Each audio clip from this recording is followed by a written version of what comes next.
Hello everyone, welcome to my mini vlog. आज मुझे एक उत्सव में जाना था। हाँ जी, फंक्शन में नहीं, उत्सव में। तो मैं आ गई थी पार्लर तैयार होने के लिए, क्योंकि आज मुझे राधा रानी की सखी बन के जाना था। तो बस फिर मेरे हस्बैंड मुझे पार्लर से लेने आ गए थे और मैं चल पड़ी थी घर पे रेडी होने के लिए, क्योंकि मुझे बहुत टाइम हो गया था। वहाँ फंक्शन शुरू हो जाता तो फटाफट से मुझको रेडी होके निकलना था जल्दी से। तो बस घर आके मैंने मेकअप वेकअप किया। मेरे को मेकअप करना ज़्यादा पसंद भी नहीं है और आता भी नहीं है। सच बता रही हूँ कि मेरे को मेकअप करना नहीं आता। बस हल्का फुल्का सा कर लेती हूँ जब कहीं भी जाना होता है तो आप बताइएगा कि मैंने मेकअप कैसा किया। अभी मैंने ड्रेसअप नहीं किया है, इसलिए मुझे कुछ भी नहीं मिला, तो मैंने निखिल की शर्ट ही डाल ली ऊपर से, तो आप हंसीएगा मत। तो बस फटाफट मैंने मेकअप किया और ये मेरा लुक था। बताइए मैं कैसी लग रही हूँ। मैंने जल्दी अपने बिहारी जी पहने और ईयरिंग्स पहने, और सच में मेरी मम्मा ने ना पता नहीं कब की मुझे एक ईयरिंग्स दे रखी थी जिसमें ठाकुर जी और राधा रानी बने हुए थे। तो वो वहाँ पर भी सबने पूछा, बहुत ही सुंदर ईयरिंग्स लगे, और वो आज निकले। देखो ना, राधा रानी के उत्सव के दिन वहाँ पर एक्चुअली नौका विहार का फंक्शन था। उत्सव बोलते हैं जब राधा रानी के उत्सव होते हैं।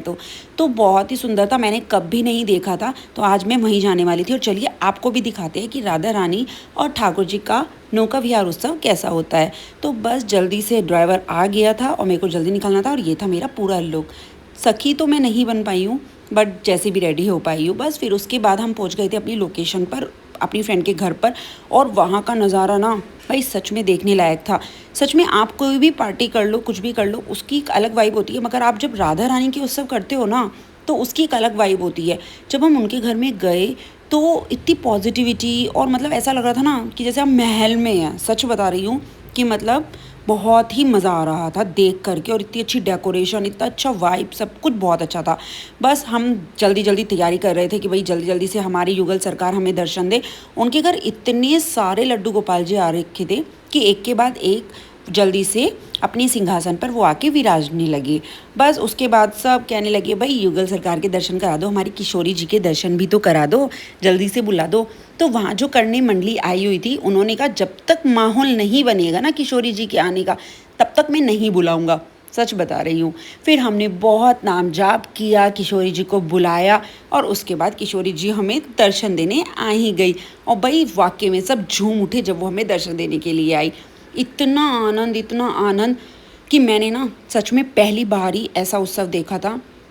मैं कीर्तन में गई हूँ, होली उत्सव में गई हूँ, सब जगह गई हूँ, मगर मैं नौका विहार का उत्सव पहली बार देखा था। पूरी मंडली मुजफ्फरनगर से आई हुई थी, और हमारी राधा रानी किशोरी जी भी मुजफ्फरनगर से आई हुई थी। और क्या रूप था ना, सच में बहुत ही सुंदर रूप था। वहाँ फिर इतनी लीलाएं हुई, नौका विहार उत्सव हुआ, और आप भी दर्शन कर लीजिए दोनों के।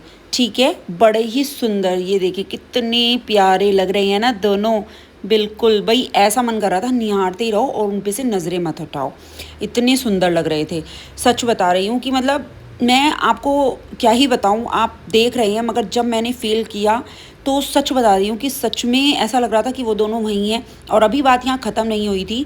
उसके बाद जब उन्होंने पूरा उत्सव आगे बढ़ाया तो नौका विहार में युगल सरकार हमारी आ गई थी, हमारी किशोरी जी संग श्यामा जी के साथ। तो बड़ा ही प्यारा उत्सव था। अब यहाँ ना वो बोल रहे थे कि सब कुछ ना कुछ करो, अपनी तरफ बुलाओ, कोई खेली करो, कोई बॉल से खेलो, कोई उन्हें रिझाओ। तो मैं ना सामने बिल्कुल आगे बैठी हुई थी, और मैंने उनको पास में बुलाया, आ जाओ आ जाओ आ जाओ आ जाओ किशोरी जी, मेरे पास भी आ जाओ। और अब यकीन नहीं मानेंगे, वो मेरे पास आ गई। बस फिर मुझे बहुत ज़्यादा लेट हो रहा था, तो मुझे उस सब बीच में छोड़कर घर आना पड़ा, क्योंकि घर बेटा अकेला था। मिलते हैं आपको नेक्स्ट व्लॉग में।